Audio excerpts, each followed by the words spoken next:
Hi అండి. నమస్తే అందరికీ. Welcome back to our channel Suma's Teluginti Ruchulu. ఎలా ఉన్నారు అందరూ? బాగున్నారా? మేము కూడా బాగున్నామండి. ఈ వీడియో వచ్చేసి కార్తీక పౌర్ణమి రోజు ఈవినింగ్ అండి.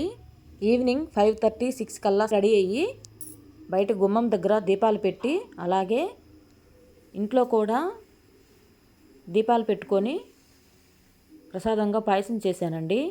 కార్తీక పౌర్ణమి రోజు ఆ పాయసం ప్రసాదంగా పెట్టి నేనైతే ఇలా పూజ చేసుకున్నాను. ఇప్పుడైతే 365 ఒత్తులు వెలిగించడానికి మా ఊరి శివాలయానికి వెళ్తున్నామండి. అక్కడికి ఎవరెవరు వెళ్తున్నాము ఏమిటి అనేది అక్కడికి వెళ్ళాక చూపిస్తాను. మరి మీరైతే కార్తీక పౌర్ణమి రోజు ఒత్తులు వెలిగించడానికి ఏ గుడికి వెళ్ళారో నాకు కామెంట్లో చెప్పండి. ఓకేనండి. ఇప్పుడు నాతో పాటు మీరు కూడా శివాలయంకి వెళ్దాం రండి. ఇదేనండి మా ఊరి శివాలయం. ఇది స్టార్టింగ్లో ఉండే ఎంట్రన్స్ అండి. ఇక్కడ నుంచి లోపలికి వెళ్ళాలి. మేము 6:30, 7 కల్లా గుడికి వచ్చాము. అప్పటికే గుడిలో అసలు ఖాళీయే లేదు. చిన్నగా వెళ్ళేసి చుట్టూ దీపాలు పెట్టేసి వచ్చామండి. ఈలోపు కొంచెం ఖాళీ అయితే అక్కడ కూర్చున్నాము. పూజారి స్వామి అయితే ఒక సైడ్ నుంచి మంత్రాలు చదువుతూ వస్తున్నారండి.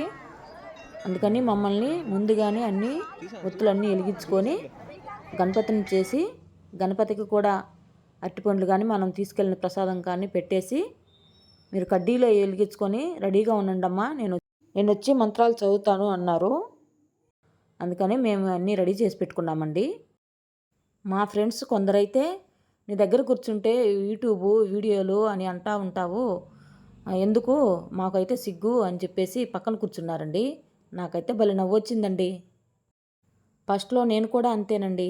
ఇప్పుడైతే నాకు అలవాటు అయిపోయింది, కానీ అప్పుడైతే కొంచెం భయంగానే సిగ్గుగానే ఉండేదండి. వినిపిస్తుందా? పూజారి గారు మంత్రాలు చదువుతున్నారు కదా. ఆ పూజ కూడా పూర్తయిందండి. ఇక దర్శనానికి వెళ్తున్నాము.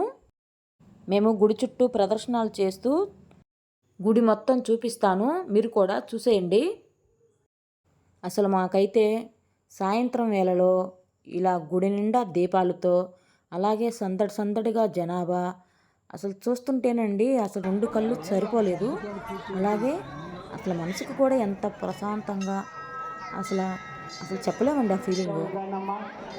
ఇక్కడ స్టార్టింగ్లో వచ్చేసి గణపతి స్వామి, అలాగే నాగర్పమ్మ స్వామి అవగ్రహాలు ఉంటాయండి. కొంచెం ముందుకు వస్తే ద్వైస్తంభం అండి. అక్కడి నుంచే గర్భగుడిలోకి ఎంట్రన్స్. మనము ప్రదర్శనలు చేయాలంటే ఇక్కడ నుంచి స్టార్ట్ చేయాలండి. ఇక్కడైతే ప్రసాదం తీసుకోమ్మా అని పిలుస్తున్నారు. అందుకని నేను వెళ్ళేసి ప్రసాదం తీసుకున్నానండి. చూడండి, గర్భగుడిలో అసలు ఖాళీయే లేదండి. జనాభా ఫుల్ అయిపోయారు. ఇటు సైడ్కి వస్తే ఎదురుగా ఉండే గుడి వచ్చేసి సత్యనారాయణ స్వామి గుడి అండి.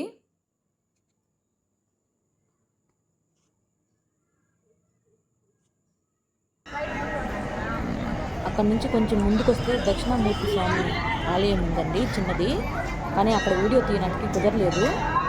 ఈ గుడి వచ్చేసి సైడ్ చిన్న గుడి వచ్చేసి సుబ్రహ్మణ్యం స్వామి గుడి అండి. ఇక్కడ